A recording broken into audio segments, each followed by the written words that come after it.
What's up, guys? We're back once again, and we're going to be talking about some more Resident Evil today. But we are actually going to be talking about Resident Evil 9, where the story could go, what could happen. Going to be a ton of spoilers in here, so if you guys don't want to be spoiled, you have not played the game yet, I do highly recommend you guys go check it out, as well as maybe watch like a playthrough if you're unable to buy it. Maybe rent it off GameFly, or from a friend, something. Go check it out because this game is worth the buy. Believe me, I played it, I've already reviewed it. So if you guys want to go and check out the review, that is also on the channel. But let's go ahead talk about what the possibilities are for Resident Evil 9. Now, overall, what can happen now after, and again, guys, spoilers. Spoilers. What will happen now that Ethan is now supposedly dead? What's going to happen? Rose is now a teenager.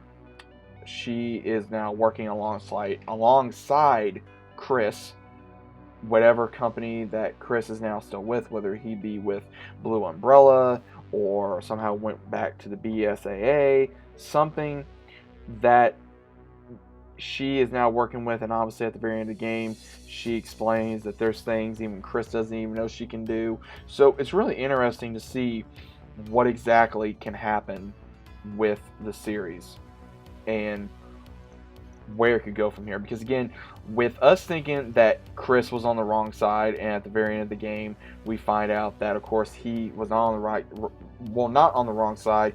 He just was wanting to tell Ethan what he was doing, because again, he found out that Miranda was the one that created the mold that was found in the previous game, and that she was pretending to be Mia, and that she wanted Rose so that way she could bring back her daughter, and she wanted to use Ethan. And then Ethan, he did die apparently in the game. He came back, he mold, so that's how come she was able to have her power, Rose. So it's really interesting to see why Chris did what he did. But he, in a way, I do understand the reason why he did, but at the same time, I'm hoping to see what exactly we may be coming across in the next game. I'm hoping at some point that we do see Chris return again, obviously, because at the very end of the game, we found out that BSAA was using bioweapons to handle, when they came on the perimeter, as well as on Chris and his squad. So it did get revealed that they are wanting to use other possible bioweapons, and they were going to go to a European base at the very end of the game. So we don't know exactly what happened, between then and then to when Rose went to Ethan's grave. And then also we see at the very end of the game where Ethan possibly is alive, because if we zoom in, and it was leaked by another YouTuber that possibly was Ethan. It was missing 2 fingers, same hand, everything. So there is a very good possibility Ethan could still be alive. But again, maybe he's been undercover somewhere. Maybe he's been working with Chris. Maybe he's been doing something. Will we ever see Ethan Winters again? Maybe, maybe not. Obviously, we're going to be seeing Chris again. Do I think they need to continue the story, even though they said that, quote unquote, the story is done? I think that the story should continue if it makes sense. It should only continue if it makes sense. Because, again, if we are going to be playing as Ethan, or at some point, maybe we need to have where Chris knew or somehow learned about Ethan, maybe a couple years later on down the line, he just didn't say anything out of respect for Ethan. Maybe Ethan finally was like, okay, look, the only way that they could be safe is if I'm not around, or if they think I'm dead, or if the world or these monsters or these bioweapons think that I'm dead, and he just either sticks to himself, or he does something to where he completely wipes himself off the map and just stays hidden for however many years, and then at one point he wants to go see his daughter maybe one last time.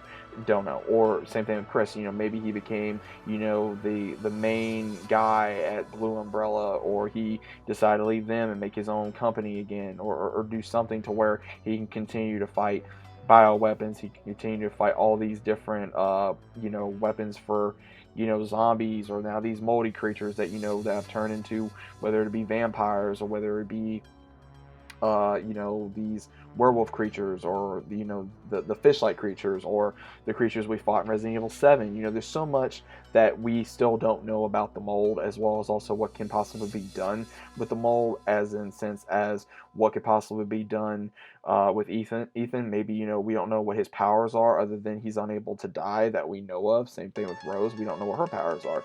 We don't know if she's able to do anything with her arm. She doesn't. We don't know if where she's, you know, can change her appearance.